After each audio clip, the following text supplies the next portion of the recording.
My chance new girl watch made in China. We play ping pong ball made in China. Get bitch matter says. Hello and welcome to China Econ Talk. I'm here today with Martin Chorzempa, a research fellow who recently joined the Peterson Institute of International Economics and is based in DC.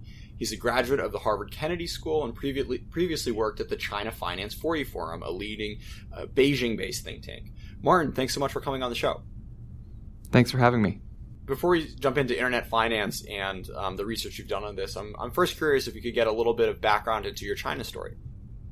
I was working in Europe doing work on financial regulation and state-owned banks.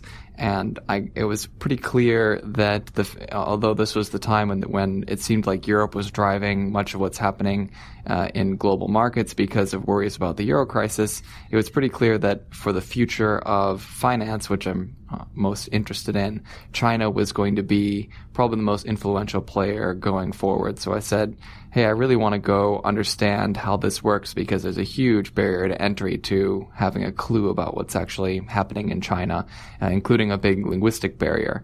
So I applied for a Henry Luce Foundation scholarship, got it, and then learned Chinese, worked at CCER at the Peking University for about 6 months, learning Chinese, getting familiar with finance Mandarin, and then I worked at CF40 for about a year and a half.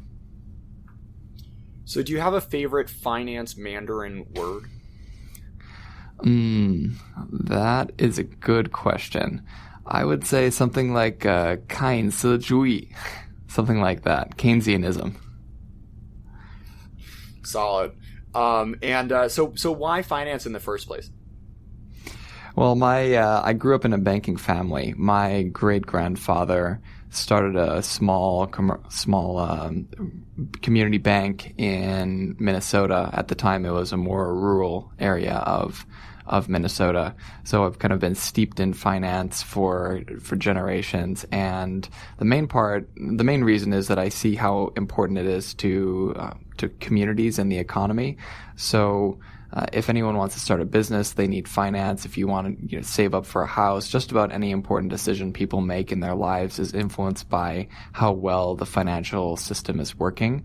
And although ideally you don't really have to see it very much, ideally it just kind of works. And there's a lot of work behind the scenes to make sure it's well regulated and the incentives work in the correct way so that everything functions really well. So I just think it's interesting and important.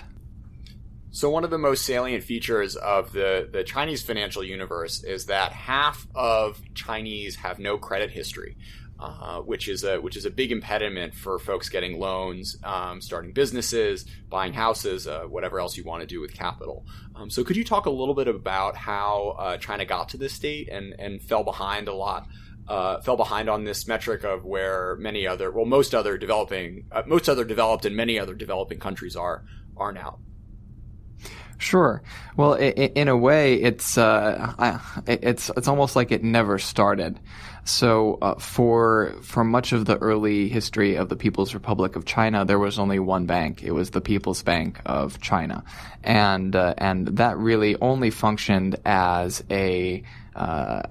sort of like a check business in a way. It's like the plan determined by Communist Party officials determined which entities get what money, and then those funds were just dispersed in whatever amounts the plan prescribed to those places. So in that kind of environment, as you might imagine, there's no consumer credit. You can't go out to a bank and get a loan to buy a refrigerator that you can't afford yet, and there was no mortgage market because there was no private ownership of homes, really. You would get your home assigned by the work unit. And therefore, when you have a country like the US where people, especially in, the 50s, 60s, were buying all sorts of things on credit and building up credit histories, China never really was able to do that because there wasn't a consumer credit market.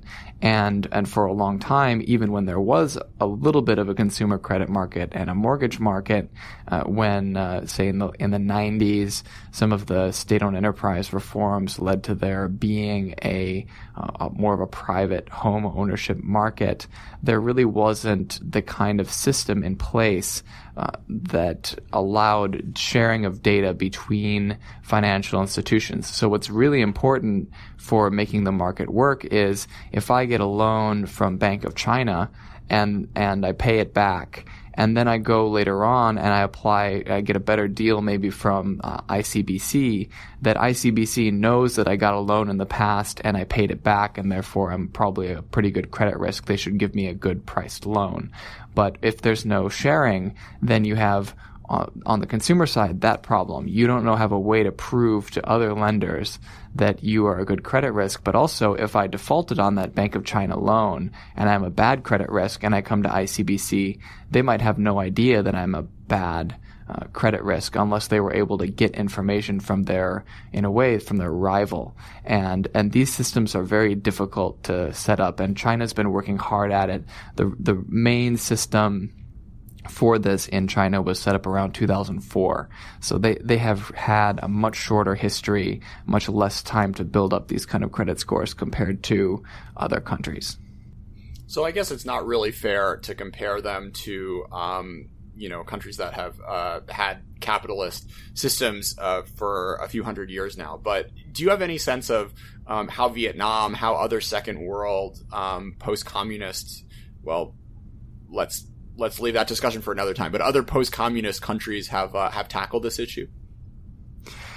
I've read a little bit about it. That's something I would like to do moving forward in my research agenda. But I do get the sense that other countries like Vietnam are doing somewhat similar methodologies, and generally developing countries have, unlike the United States where we have the credit bureaus that manage the information sharing, those are private companies.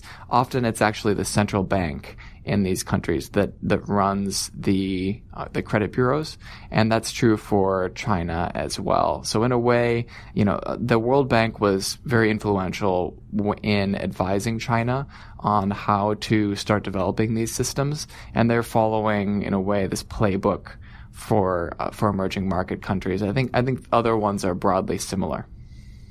So could you talk a little more about the impediments? You mentioned earlier how the banks see this information as a competitive advantage and don't want to share. But what else is getting in the way of building credit history? Sure. Well, I would first separate two different types of data to put some structure on the question. And one side is traditional borrowing histories. This is the stuff that is generally used in the United States. This is just what's your history of taking out loans and paying them back.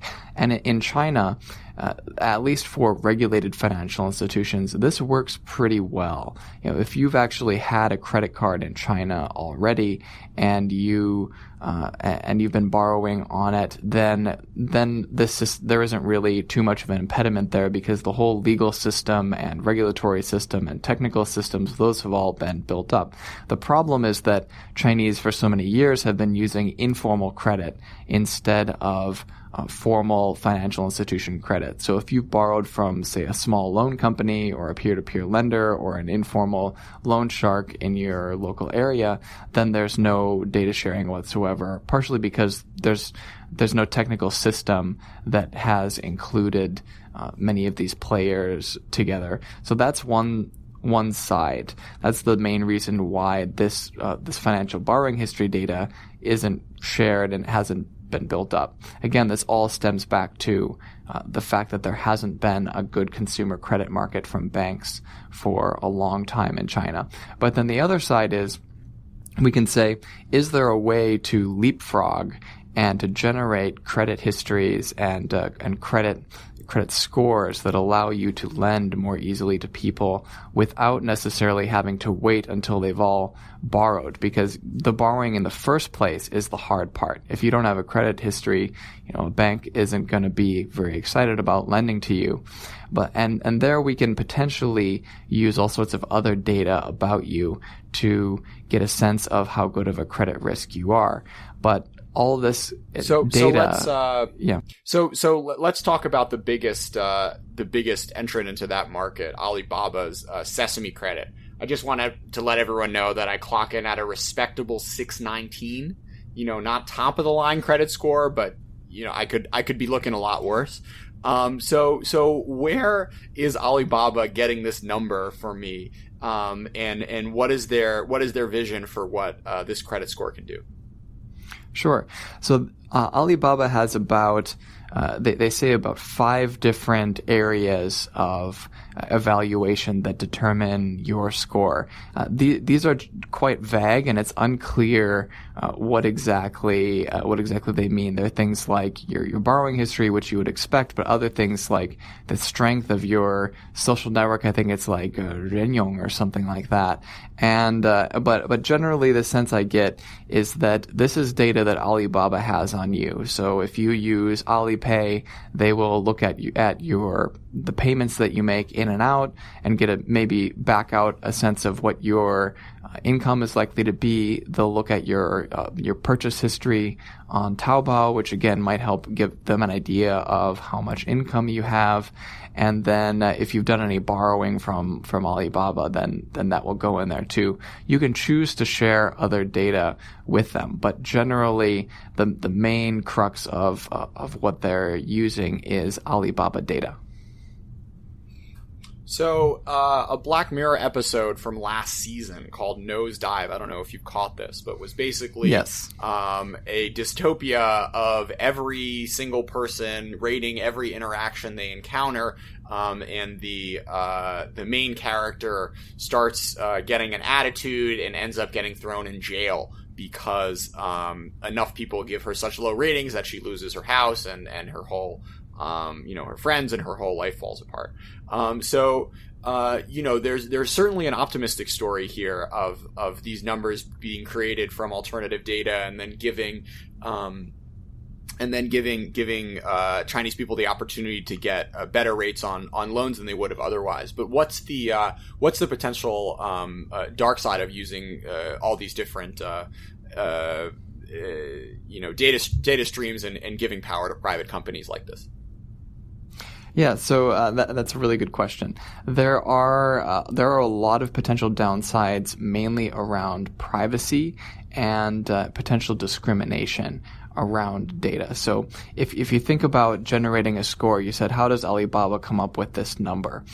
If you're calculating based on pretty clear financial information like someone's borrowing history, there's a pretty compelling case to say that your borrowing history shouldn't really be something that private. I mean, there's a good reason to share this among institutions because everybody overall gets a better credit market.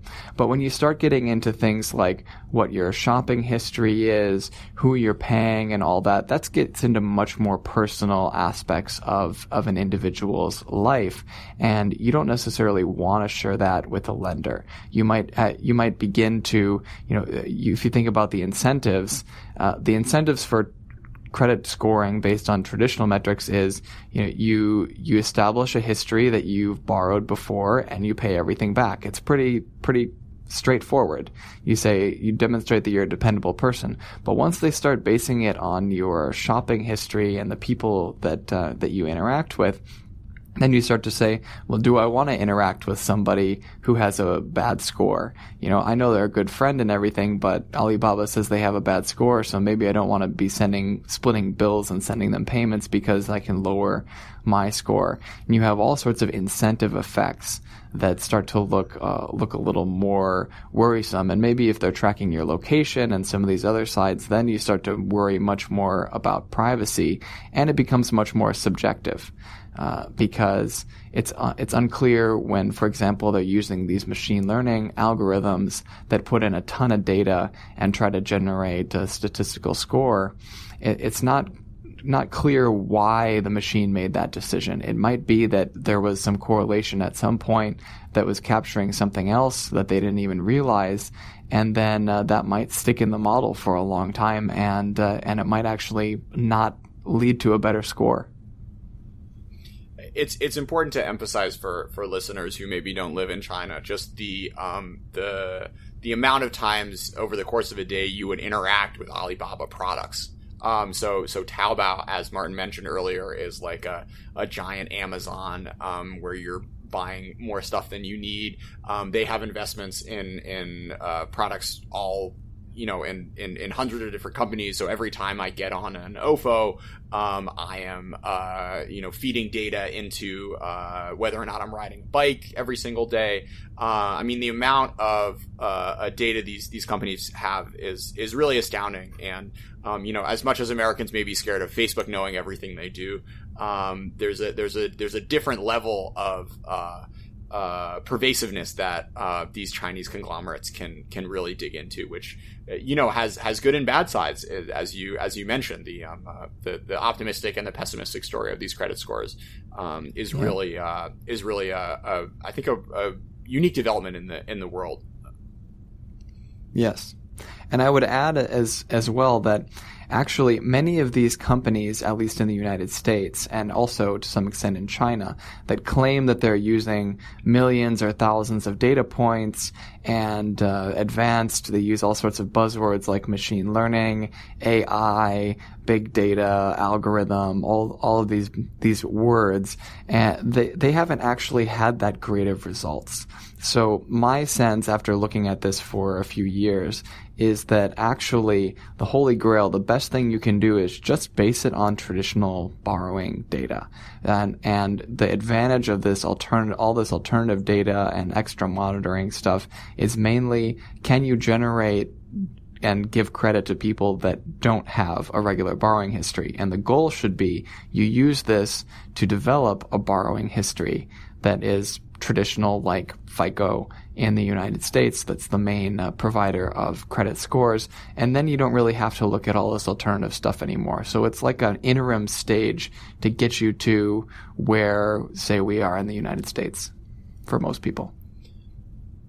So recently there's been some domestic pushback here in China, and you with regards to the Sesame credit score, and you wrote in one of your pieces that interviews with current and former PBOC, the People's Bank of China officials, suggest that the pervasive use of the Sesame score as a proxy for trustworthiness, far beyond the intention to help in the provision of credit, is viewed as an overreach of the credit scoring authority. So often you hear the narrative in the West that Chinese people don't care about privacy.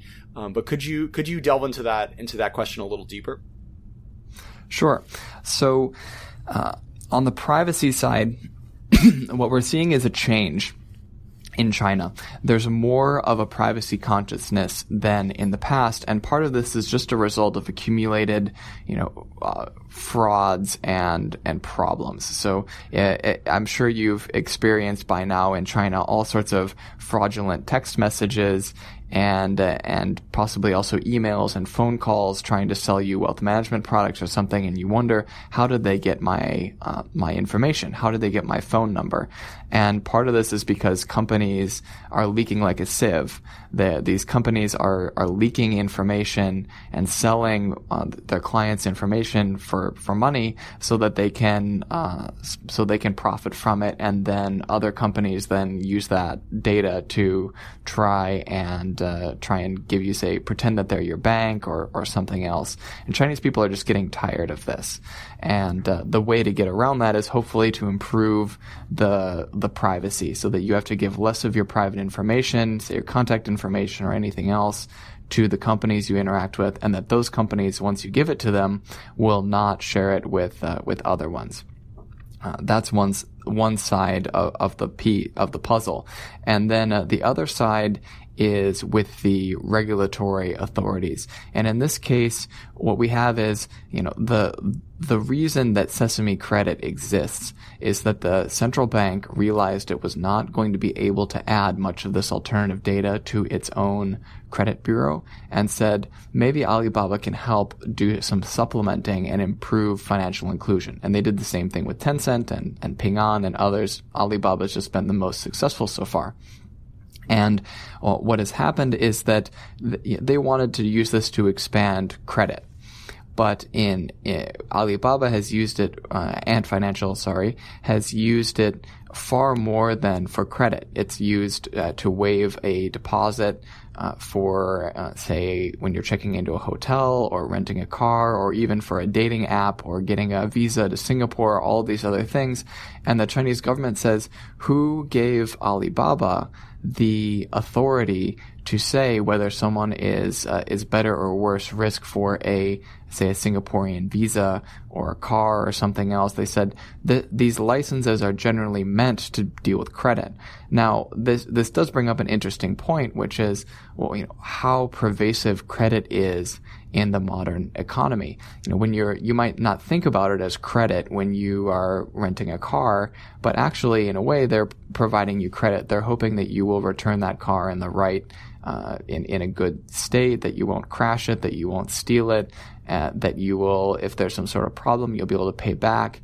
And generally, in places like the United States, because we have credit cards all over the place, we don't really see many of these deposits. We just come in and, you check into a hotel and they swipe your credit card.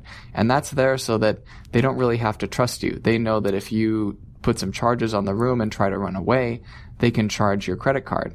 But in countries like China, where credit cards are not so common, this is a much bigger problem. And China's authorities are really struggling with how to create this balance of having more seamless economic transactions through credit, but also limiting the power of private companies in being the ones who determine who's eligible for what. So now let's turn to another one of your research focuses, the peer-to-peer lending universe in China. So what is this business and what need is it trying to fill? Sure. The main area that this fills is what I mentioned before, this gap in the consumer credit market. In the past, if you're Chinese and you want to borrow money for either just this month your income didn't match your expenses, or you want to borrow to start a business, or you want to borrow to buy a car or something like that, there were very few options available for you. And generally the ones available through your local loan shark or something like that are going to be very high interest rate. They're going to be very expensive and low tech in a way. You got to kind of know somebody, get vouched for, and all that. And the peer-to-peer lending space came up to fill some of that enormous demand for credit that exists all throughout the Chinese economy. That's one side of it. The other side of it is the people who are providing the funds that are ending up being lent. And these are people that in the past would have been limited to very low interest rate deposits, where for much of the 2000s, you might have actually had, if you include inflation in your calculation, you have lost purchasing power if you've been saving your money. So if you saved 100 yuan in 2000 and you kept it in the bank until 2004 or 2005, you might actually have less ability to buy stuff with that 100 and whatever yuan after your interest rate at the bank than you would have in the past. So saving was a losing proposition.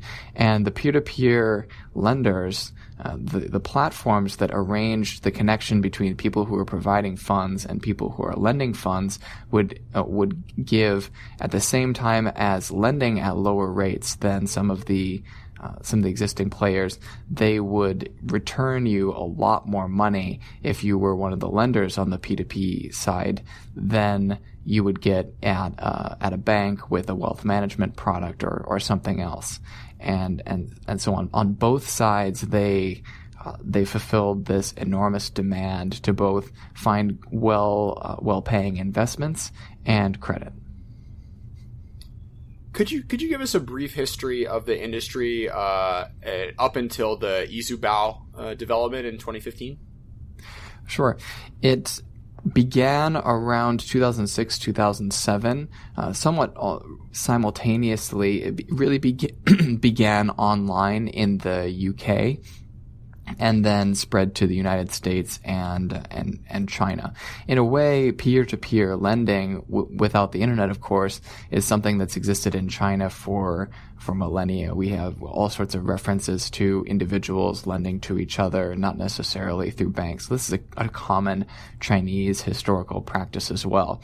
When things really began to take off was around 2013, which is a time you might remember that Yuebao became something that Chinese people began to invest an enormous amount in, this online money market fund run by Alibaba. And my sense is that at that point, people began to trust more that they could invest money over the internet and it wasn't all going to be a scam. And that's what really led this to take off, in addition to the increasing amount of regulation on Yuebao that lowered its returns, created more demand for really high return, high risk investments like P2P lending. And then it began to grow at a couple 100% a year, maybe up to 450% a year between 2013 and 2015. And then we have Yizhubao, which although the industry continued to grow very rapidly after the Yizhubao Ponzi scheme collapsed and was in a way popped by the authorities, that's when there became a real imperative that the government needs to regulate this. So you mentioned that in your research that there were public protests around the Yizhubao explosion. Could you talk about the story there and why this caught the government's attention in particular? Yes. Yizhubao had reportedly around 900,000 investors. That's a staggering number.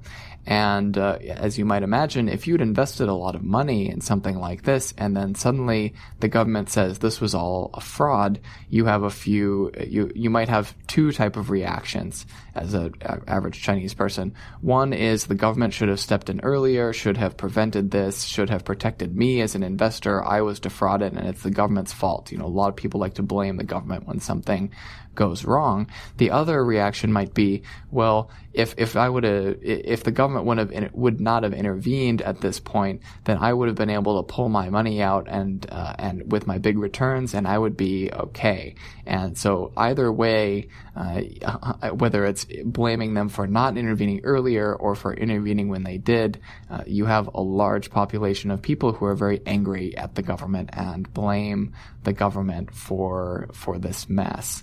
And they probably thought that whatever response they were getting from the authorities was not enough, and they tried to organize protests. This is actually, although you don't really see much coverage of it because it's censored very quickly, this is a very common practice in China. There are a lot of protests, and it's one way to put pressure on the government so that they actually respond. And if folks are interested in that topic, I would refer them back to a prior China Econ Talk episode with Peter Lorenzen about his research on the impact of public protests in China and how the government listens or doesn't listen to people who get upset about stuff. So following Yizhubao, you start writing, the regulation kicks in, and this concept of too big to fail starts getting into the P2P world. So could you talk about the regulatory response? Yes, the regulatory response took quite a long time. I've actually discovered through looking at the many different types of new finance that exist in China that there's generally about a 7-year lag between the development of a new kind of internet finance technology and the actual regulatory response. This is about the rule. The rule is about 7 years, and that's about the case for peer-to-peer lending. If it started, as I said, around 2006, 2007, and the real rules begin to come out in 2015, 2016. And the main rules here are about trying to prevent fraud.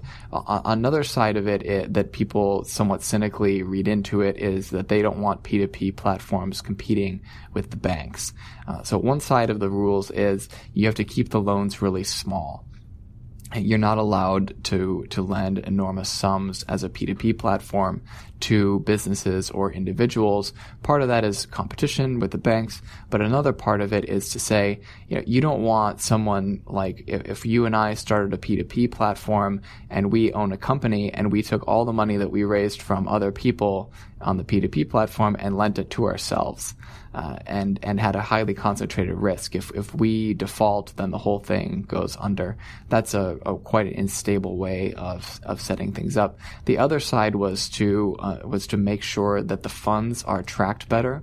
So they're supposed to now keep all the funds at a bank in what's called a bank custodian account. And there the bank is responsible to a great extent for making sure that the funds actually are there and exist and they're not being siphoned off by the operator of the P2P platform, so that if they try to run off with the funds that people have trusted with them to invest, that doesn't really work. The idea is to turn these guys, instead of into financial intermediaries, into information intermediaries, where they're mainly trying to price the loans and match borrowers and lenders rather than being a lender themselves. Could you talk about the perverse incentives that these banks face when, or that the government has to work around when trying to enforce these regulations? Yeah, it's really tough, especially if, as what's the case in China, that the local governments end up being the main bodies regulating these things. And that is, if you are especially a less developed locality and these P2P platforms bring in capital from all over China that can be used to help develop your local economy, that's something that's highly beneficial. And the person who's bringing that money in is going to be quite influential in the community. So you have to deal with this tough trade-off. The other side is that this industry got so big so fast, reaching over $100 billion in outstanding loans in just a few years, that if you suddenly crack down really hard and you shut all these guys down, then you have enormous protests on your hands. Like the Izubao case, because people see that they're losing money, and you also create a disruption in the economy. But many of these things are Ponzi schemes. They might be zombie platforms that are probably defunct and insolvent, but are still operating and often still getting bigger. And you really don't want it to get bigger, so the eventual problem is worse. And that creates a really tough, I would not want that job, being the regulator for this industry. When you talk to these folks, do they seem downtrodden? Absolutely. Overworked, underpaid, underappreciated. So one of my favorite details from your writing is talking about how there are some office buildings that now refuse to rent office space to P2P lenders, worried that they'll have protesters outside should the companies go belly up. Yes. Yeah. So could you talk about the consolidation of the industry? Sure. Well, what's happened so far is the government has tried to slowly push out the firms that are not going to survive, and ultimately, I expect that from a max of from many thousands of platforms in its heyday in 2013, 2014, that slowly the number of platforms has gone down significantly, and this is a healthy thing because many of these platforms had very little technical competency. They didn't have a good way of figuring out who's a good credit risk. They spent way too much money trying to get big, and customer acquisition costs, both for finding people who are willing to lend on your platform and finding people who want to borrow from your platform is very hard. So many of the smaller players that weren't very good are failing and disappearing. At the same time, the overall amount that the industry is lending is going up, and that's because some of the more sophisticated, larger players are being successful. And the way I see it, there are going to be two kinds of firms that will be successful in the future in this market, especially as more regulation comes in and it becomes a little more difficult to just start up and operate.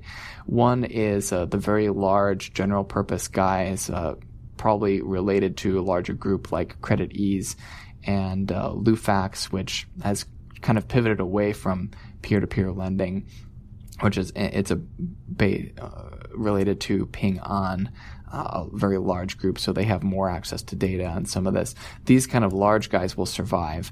And then also I think there's room for a good amount of P2P lenders that lend based on a specific niche. So they might really understand lending to a certain type of small business or a certain type of borrower using a certain type of collateral, and they might have a lot of specific expertise that helps them lend effectively in that market. But I think from thousands it's going to go down to probably 100 or less P2P platforms eventually. So I want to turn to the money market funds that you mentioned earlier, Yuebao, and such, because I think this is an important aspect of the internet finance economy that folks should understand. So could you give us a bit of a taste of what's going on with Alipay and WeChat and these money market funds and how they've changed how Chinese people think about where to put their money? Yeah. So in the past, the main place that people would put their funds would be in deposits in the bank. You get your pay and it goes right into your bank. But Alipay had this at the time before it was even Ant Financial, had this idea that you could take them. You already were using Alipay for payments, but what you had to do that is you had to take money from your bank and deposit it into your Alipay account, and then you could once the money's in your Alipay account, you could send it to other users of Alipay and maybe pay for things, say online, e-commerce purchases, and all this. So in a way, it was a separate payment system.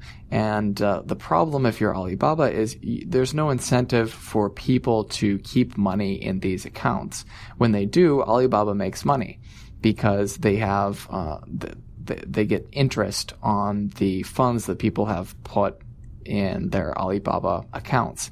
And one way to get people to put more money into those accounts is to pay them interest on it, as bank deposits also pay interest. And they were able to give much higher interest rates, at least initially, than what you could get from a bank, and it was much more flexible. You could use those funds to pay for things online very quickly, whereas with the interest-bearing bank accounts, you generally had to lock up the funds for a few months. And so what were the numbers? What was the return that folks were able to get through this? Oh, I think it was above 6% at one point. It was quite high initially. I couldn't off the top of my head tell you the specific number, but it was many times what you would get from a bank. But what happened is there was some suspicion that what are these guys investing in to be able to give you such a high return?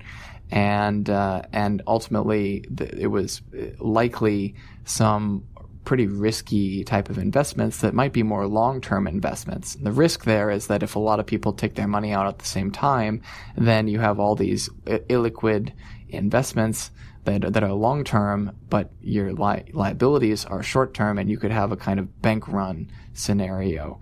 And so regulators stepped in and have made them, say, hold reserves that don't really pay interest, that to be ready so that if anybody tries to take their money out, they can pay those off without having to sell long-term investments. And they've limited their ability to invest in more risky stuff, and that's made it safer, but it's also lowered the interest rate. I think the interest rate these days is probably something more like 3 or 4% per year. So just to give folks a sense of how easy this is to use, the WeChat Pay or Alipay, which you're opening every single day to pay for stuff here, it has like a button you can click, which basically says like deposit your money in Yuebao or WeChat WeChat Pay or whatever the WeChat one is, and 40 seconds later, you can have the 100 yuan that your friend just sent you for dinner, getting a return for you, which isn't something that the West has quite figured out how to make quite as seamless. But it's really fascinating in that it's kind of raised the floor of what folks would expect for an investment. Yeah, it's a great tool. So now I wanna close on Bitcoin in China, and we can attack this from so many angles. But I guess the most recent development has been the relatively rapid souring of the Chinese government on owning of Bitcoin, harvesting Bitcoin, anything having to do with the cryptocurrency. So could you walk us through the slow and sad breakup of the Communist Party and this magical currency, and where you see it playing out going forward? Sure. I would actually start by going to set the stage for this story, to go back to 2002. In 2002, Tencent created what it called Qcoin, which was initially intended as, Chinese people didn't have credit cards. They were paying for all sorts of little things to Tencent. So Tencent provided games and all this. So maybe you'd use the coins to purchase items in a game. You would use it to maybe buy some little greeting card that you would send to someone with QQ and all this. And the idea was that people could buy these coins and then use them to transact in the games, and you didn't need to use the very clunky and expensive bank payment system for all of this. And Qcoin was very successful. Around 2007, it got to the point where other companies started to accept Qcoin, and even Taobao started to buy and sell Qcoin. And there were these gambling rings that built up around Qcoin, and the price started to fluctuate wildly. It started to become gambling is illegal in China. Yeah, gambling definitely illegal in China. So all sorts of illegal activity was going on, and Qcoin, which initially was meant to be a fixed price, a certain amount of Qcoins equals 1 RMB, and it was supposed to be fixed. But in the secondary market, including over Taobao, which is run by Tencent's rival Alibaba, there were people buying and selling these at different prices, and the coin began to function almost like a separate currency. And there was a whole mania around people trying to buy up these coins, and the central government wasn't a fan, and they regulated it in 2009 and said you can only use these kind of virtual currencies created by gaming companies at the company who has created these tokens, and that ensures that this is not actually going to be a parallel currency. It's not going to be a separate payment system. It's just a way of it's like gift cards.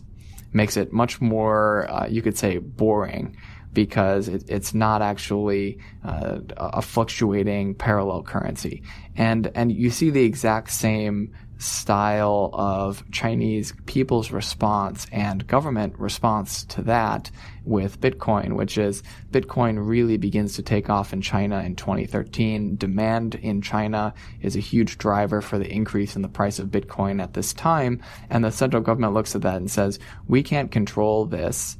We can't control Bitcoin. It looks like it's a way for people to get involved in all sorts of illegal stuff that we don't like, that they couldn't do without it.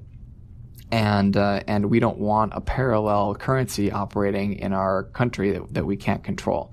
So in 2013, they already cracked down and said, this is a commodity. If you want to hold it yourself, you can, but we want to, you're not allowed to use it for payments. We don't want banks using it and all that. And it's just a way of nipping in the bud something that could potentially challenge their control over the monetary payment system and also financial stability. And so things cooled off quite a bit in this period. Exchanges continued to operate. The government for a while was trying to figure out how they can help the exchanges that allow people to buy and sell Bitcoin to comply with more of the anti-money laundering style regulations.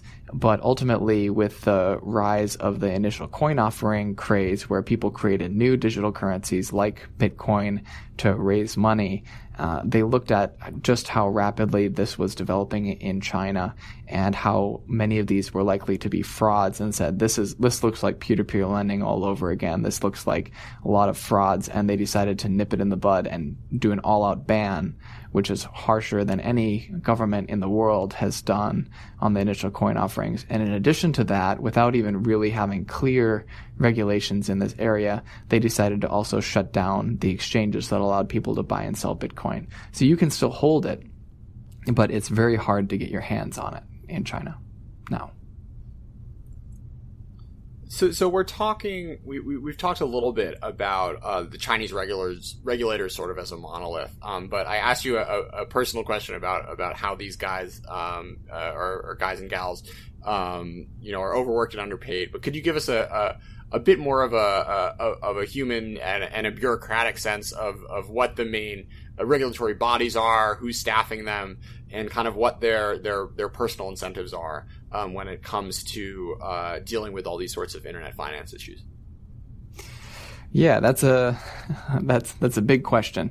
So the most important of all the actors is definitely the People's Bank of China, the central bank.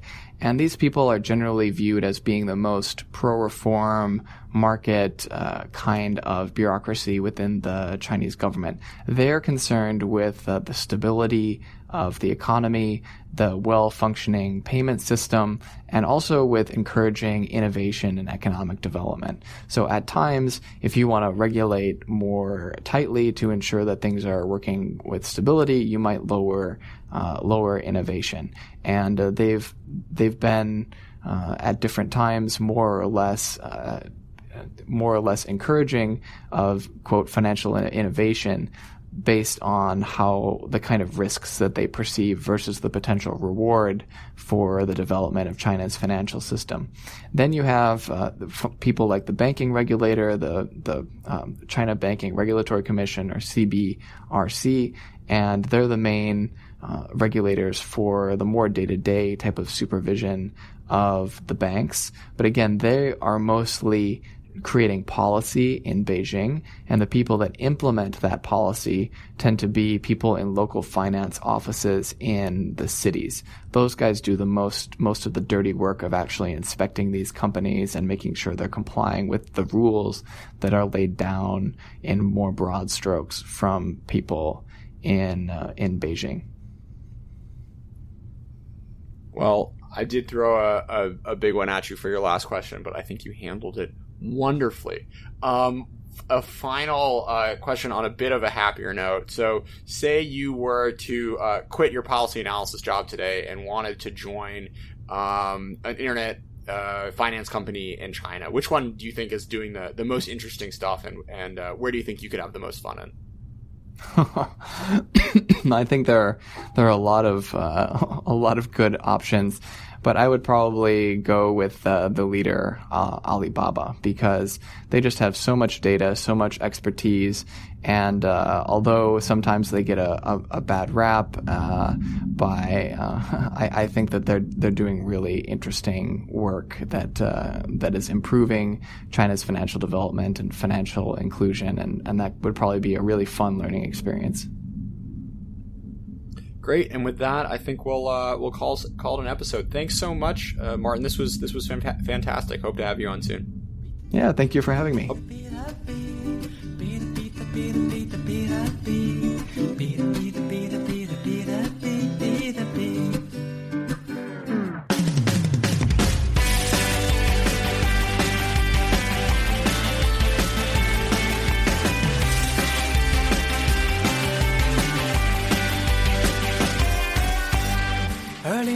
年的某天，你诞生在这疯狂欢腾的世界，到处都被不同的中心牢牢控制。你的出现改变了世界，用你温暖开放的胸怀，融化所有的墙，让人们自由。你的公平消除了所有的不平，你的坦诚击退了所有的质疑，你的透明让我们彼此相信，你的的阳光照亮了我们的未来。比特币的币的币的比特币，生来就已注定你是个奇迹。比特币的币的币的比特币，神秘的比特币。比特币的币的币的比特币，世界从此因你变得更美丽。比特币的币的币的比特币 ，I love you 比特币。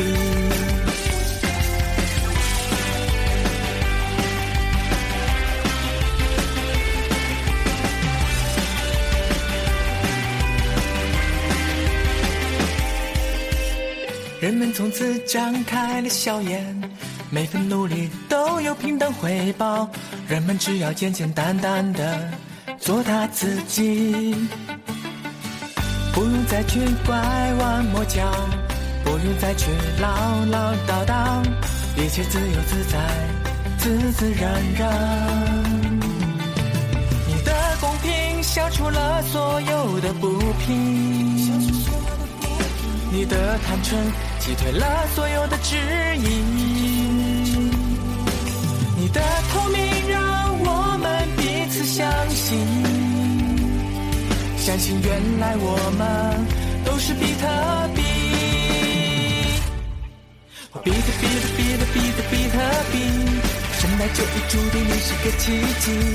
比特币的币的币的比特币，神秘的比特币。比特币的币的币的比特币，世界从此因你变得更美丽。比特币的币的币的比特币 ，We love you 比特币。比特币的币的币的比特币，比特夸克则它来的未来币，还有数码狗狗无限世界币，我们都是比特币。比特币的币的币的比特币，比特币的币的币的比特币。比特币的币的币的比特币，我们都是比特币。